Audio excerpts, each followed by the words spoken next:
मई 13 को जो इंसिडेंट्स हुए थे उसके बारे में अगर आप बताएं कि क्या हुआ था उस दिन। मैं 13 मई को सुबह 9 बजे के करीब अरविंद केजरीवाल जी से मिलने उनके आवास पे गई थी। मुझे वहाँ पे स्टाफ ने ड्राइंग रूम में बिठवाया और बताया कि अरविंद जी घर पे हैं और वो मुझसे मिलने आ रहे हैं। इतने में विभव कुमार जो कि उनके पीएस थे वो वहाँ पे धनधनाते हुए आते हैं और मैंने उनको बोला भी कि भाई क्या हो गया, मतलब अरविंद जी आ रहे हैं, क्या हो क्या गया। तो इतना मैंने बोला और इतने में ही उन्होंने हाथ छोड़ दिया। उन्होंने मुझे 7-8 थप्पड़ पूरी जोर से मारे। तो जब मैंने उन्हें पुश करने की कोशिश करी तो उन्होंने मेरा पैर पकड़ लिया और मुझे नीचे घसीट दिया।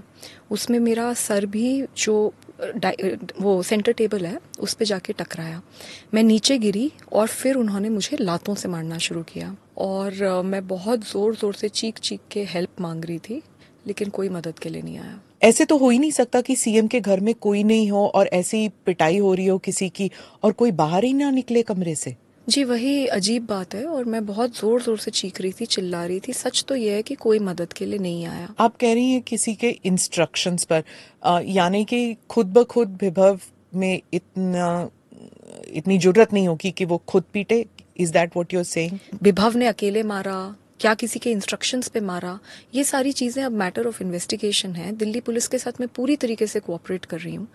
हाँ मैं ये भी है, लेकिन मैं किसी को क्लीन चिट नहीं दे रही, क्योंकि फैक्ट ये है कि मैं ड्राइंग रूम में थी, अरविंद जी घर पे थे और मुझे बहुत बुरी तरीके से पीटा गया।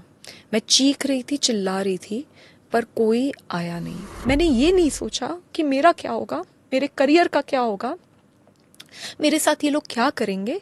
मैंने सिर्फ ये सोचा कि जो चीज़ मैंने सारी महिलाओं को बोली है कि आप हमेशा सच के साथ खड़े हो, आप सच्ची सच्ची कंप्लेंट करो, लेकिन आपके साथ अगर कुछ गलत हुआ है तो आप ज़रूर लड़ो। तो आज मैं खुद कैसे नहीं लड़ सकती।